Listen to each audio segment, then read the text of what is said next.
Assalamualaikum warahmatullahi wabarakatuh. Perkenalkan, saya Nur Azizah dengan NIM 4130022015 Prodi S1 PGSD. Kali ini saya akan menjelaskan mengenai membangun pendidikan berkualitas dengan manajemen sarana dan prasarana yang baik. Di sini ada 5 topik pembahasan. Topik yang pertama, latar belakang. Yang kedua, definisi dan tujuan. Yang ketiga, proses manajemen sarana dan prasarana. Yang keempat, tantangan dan solusi. Dan yang kelima, kesimpulan dan saran. Topik yang pertama yaitu latar belakang. Nah, fokus artikel ini adalah bagaimana manajemen fasilitas dan infrastruktur pendidikan dapat meningkatkan kualitas pendidikan di Indonesia. Karena sejatinya pendidikan adalah kunci kemajuan bangsa, yang mana sistem pendidikan yang berkualitas membutuhkan pengelolaan yang baik termasuk sarana dan prasarana. Berdasarkan peraturan pemerintah nomor 19 tahun 2005, disebutkan bahwa setiap lembaga pendidikan harus memiliki sarana dan prasarana yang memadai. Sarana mencakup perabot, alat belajar, dan bahan habis pakai. Sedangkan prasarana mencakup gedung, ruang kelas, perpustakaan, laboratorium, hingga taman sekolah. Semua ini menjadi fondasi untuk menciptakan lingkungan belajar yang mendukung.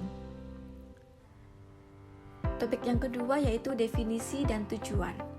Definisi sarana dan prasarana ini berbeda. Yang pertama, definisi sarana. Sarana pendidikan merujuk pada peralatan yang secara langsung mendukung proses pembelajaran seperti ruang kelas, meja, kursi, dan alat peraga. Nah, untuk definisi prasarana yaitu mencakup fasilitas pendukung yang tidak langsung. Contohnya seperti taman, kebun, dan jalan menuju sekolah. Tujuan utama dari manajemen sarana dan prasarana adalah menciptakan lingkungan belajar yang bersih, nyaman, dan terorganisir, sekaligus memastikan bahwa fasilitas yang ada memenuhi standar kuantitas dan kualitas yang diperlukan. Selanjutnya, proses manajemen sarana dan prasarana. Di sini ada 6 tahapan dari proses manajemen sarana dan prasarana. Tahapan yang pertama yaitu perencanaan. Dimulai dengan identifikasi kebutuhan sarana dan prasarana. Tahapan yang kedua yaitu pengadaan, yang mana proses pembeli atau mendapatkan fasilitas yang diperlukan.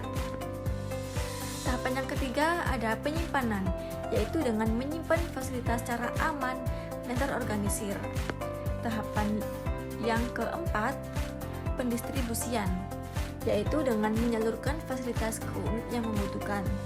Tahapan yang kelima, pemeliharaan dengan merawat fasilitas agar tetap berfungsi dengan baik. Dan untuk tahapan yang terakhir atau tahapan yang keenam yaitu penghapusan, yang mana mengelola fasilitas yang rusak atau tidak lagi relevan. Selanjutnya ada tantangan dan solusi dari manajemen sarana dan prasarana. Dalam pelaksanaannya terdapat beberapa tantangan dalam manajemen sarana dan prasarana, seperti keterbatasan anggaran, kurangnya sumber daya manusia yang kompeten, dan rendahnya kesadaran terhadap pentingnya pemeliharaan fasilitas. Nah, untuk mengatasi tantangan ini, sekolah perlu secara rutin mengidentifikasi kebutuhan fasilitas, mengoptimalkan pemanfaatan fasilitas yang ada, dan memastikan perawatannya dilakukan dengan baik. Di sisi lain, pemerintah perlu memberikan dukungan anggaran yang merata serta melatih kepala sekolah dan guru dalam pengelolaan fasilitas. Selain itu, masyarakat juga perlu berperan aktif dalam menjaga fasilitas pendidikan. Untuk topik yang terakhir yaitu kesimpulan dan saran. Kesimpulan dari materi ini yaitu manajemen sarana dan prasarana yang baik menjadi kunci penting dalam menciptakan pendidikan yang berkualitas. Dengan perencanaan, pengelolaan, dan pengawasan yang tepat, maka proses pembelajaran dapat berlangsung secara optimal.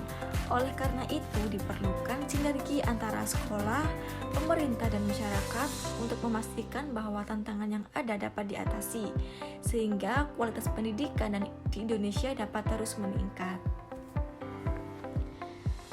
Baik, itu saja yang dapat saya sampaikan. Kurang lebihnya mohon maaf apabila ada salah kata. Terima kasih. Wassalamualaikum warahmatullahi wabarakatuh.